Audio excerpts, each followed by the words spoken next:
สาวน้อยที่ซื้อพวกเสียงสาวน้อยที่กับหนุ่มว่องพวกเขานะเพื่อก็ได้ไก่กินฟรีไปแล้วนะ1 สิ้นนะ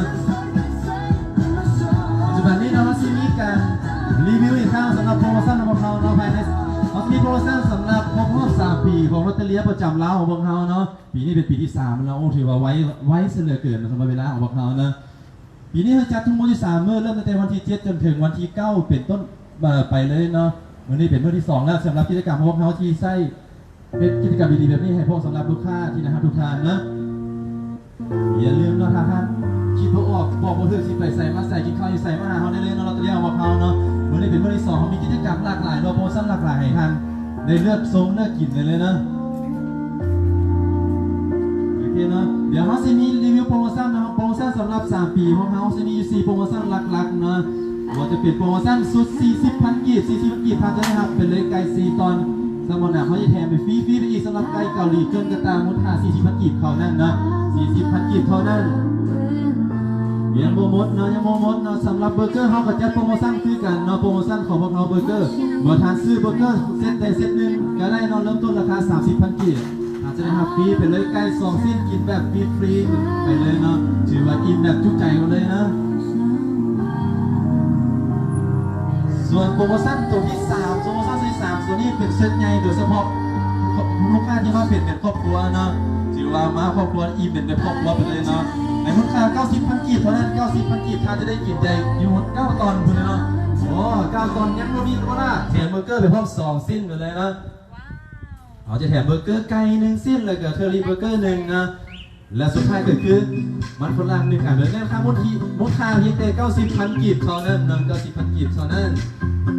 ไปคนอื่นเนี่ยบอไม่เฉพาะแต่อาหารน้องไม่เฉพาะแต่อาหารนะจ๊ะโปรโมชั่นเราเคยเรียกว่าบัตรยัดซื้อกันเนาะสำหรับเครื่องดื่มประเภทน้ำบักเกี้ยงซ้าบักน้ำซ้านมเย็นหรือว่าไมโลนะจากราคาปกติ 15,000 กีบเหลือเพียง 8,000 กีบเท่านั้นเนาะ 8,000 กีบเท่านั้นหอนแบบนี้มาเวกินน้ำเขาก็ได้เนาะถือเงิน 8,000 กีบทานกับเย็นสบายกายใจเลยนะนั่งพักผ่อนย่นใจแอร์เย็นๆกินน้ำเย็นๆไวไฟฟรีๆซันซีลิงเนาะเย็นไฟฟรีๆนะมาเลยมาหาเราตอนนี้เอาพวกเราโอเคนะปัจจุบันนี้จะมีกิจกรรมง่ายๆสำหรับแฟนเพจของพวกเขาเนาะสำหรับแฟนเพจของพวกเขาเนาะและอีกกิจกรรมหนึ่งเมื่อทานซื้อครบ120,000 กีบทานก็จะได้ดินกิจกรรมของพวกเขาเนาะเพื่อหมุนวงล้อครับเอาของรางวัลเล็กน้อยติดไม้ติดมือของทานเนาะตัวนี้จะเป็นเพื่อเพียงเนื่องจากค่าตัวนี้ของเขาจะเป็นเสื้อลอตเตอรี่กา3 ปีเนาะหรือว่าจอกลอตเตอรี่ที่นำเข้ามาจากลอตเตอรี่โดยเฉพาะเลยนะและสินค้าอื่นเนาะให้ทานที่ไม่ติดมือกันเป็นเลยนะ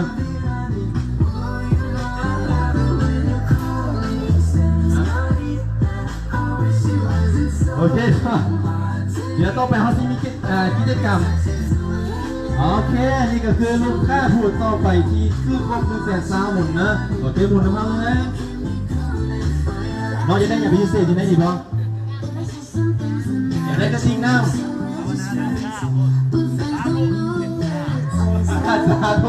เอาไปได้กระติกน้ำเราเตเลียมาเตะเกาหลีมาเลยเนาะตอนนี้เนาะอันนี้เป็นลูกค้าเขาจับมาเลยก่อนนี่หมุนไหมบอกได้เขาก็ให้หมุนไหมครับบอกได้ก็ให้หมุนไหมก็ใจก็ให้จนได้เลยนะบอกจะให้มีได้ทิ้งไม่ทิ้งเนื้อของพวกงานเลยนะได้ยังได้กระติกน้ำจะสนใจอยู่แล้วโอเคเข้าใจสำหรับน้องแม่ถ่ายรูปกันนะพวกอันนี้คือกิจกรรมดีๆของเขานะครับจะได้มีการหมุนวงล้อนี่คือน้องแม่ที่ได้หมุนได้จอกนะเดี๋ยวถ่ายรูป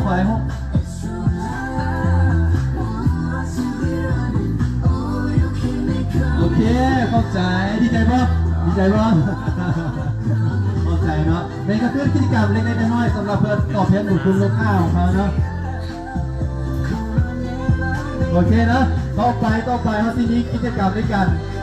เล่นเกมเนาะเล่นเกมสำหรับแฟนเพจอยู่ทางบ้านที่กำลังชมไล่สดเฮายีนี่นะ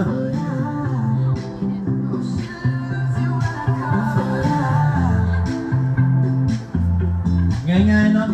าะถ้าไหนอยากกินไก่ฟรีนะพวกเขาเนาะจะมีคูปองแลกไก่ฟรีของเขาเนาะทั้งหมด โอ้ถือว่าหลายเติมเนาะทั้งหลายเติมเนาะสำหรับลูกค้าที่ลงเราไล่สดอยู่นี่เนาะเราสีมีรางวัลให้อยู่3รางวัลเพื่อที่เราคัดเลือกอะเนาะง่ายๆเพียงแต่ลูกค้าที่กำลังชมไล่สดเราอยู่นี่เนาะกดไลค์กดแชร์กำลังไล่เซตอยู่นี่เนาะและแอดแท็กให้หมู่ทั้งหมด5คนเนาะหรือว่า5กลุ่มของหมู่ของทางใน Facebook เนาะเพราะนั้นเพียงเท่านั้นแหละก็คอมเมนต์ลงกล้องโพสของเราเนาะแล้วเขาสีมีการซุ่มหรือว่าแรนดอมเอาลูกค้าที่ได้หับซิ้นได้กินแรกกินไก่พีในของเขาเนาะ1 คนต่อ1คูปองเนาะ1 คนต่อ1คูปองหรือว่า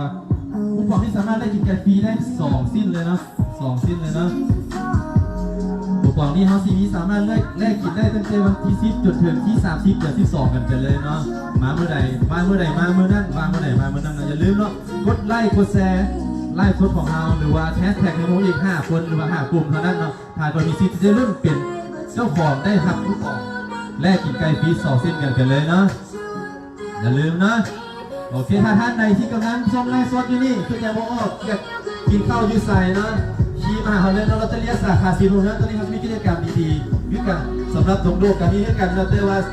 อยากเห็นพิธีกรหรือว่าการกิจกรรมดีๆคือมาหาเขาอยู่สาขาสีนุ่นเราจะว่าใกล้สุดนะนี่ก็คือพรีเซนเตอร์ของเขาพรีเซนเตอร์ของเขาชื่อว่า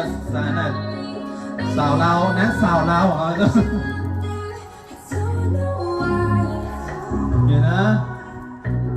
อย่าลืมนะ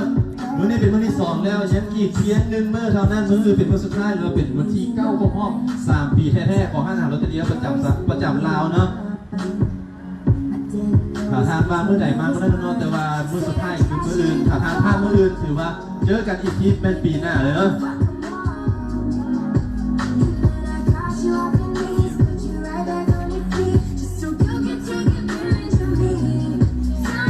จะมีแดนเซอร์กับเบอร์เกอร์กับนี้นะเนาะโอเคเนาะเข้ามาเลยเนาะเข้ามาเลยครับท่านไหนกำลังชมไลฟ์สดนะที่เนาะเข้ามาเลยต้องให้บริการมาฮอลเลยนะ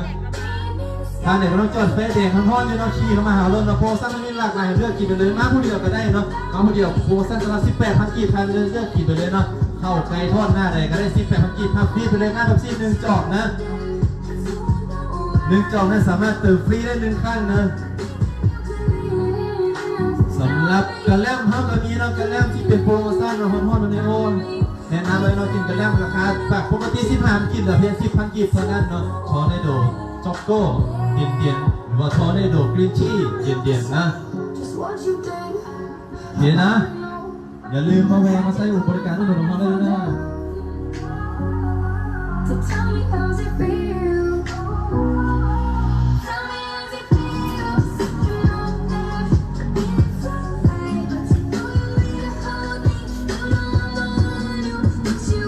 เราทำแล้วก็ขอเข้าใจสำหรับลูกค้าที่มาใช้บริการของเขาเนาะโอกาสหน้าขอเชิญใหม่นะย้ำกันอีกครั้งเนาะโปรโมชั่นของเขาแบบนี้หาใส่บริอีกแล้วเนาะเฉพาะรถเตเลียทั้งนั้นเนาะที่จะให้พวกท่านแบบนี้เนาะมีทั้งแจกมีทั้งแถมมีทั้งลดราคาแบบเต็มอิ่มเต็มทีไปเลยนะรับรองว่าอิ่มทั้งกายอิ่มทั้งใจห่อท้องเมื่อพวกเลยนะกินบุเบิ้ล5 สิถุงแม่ก็ได้นะอย่าลืมนะ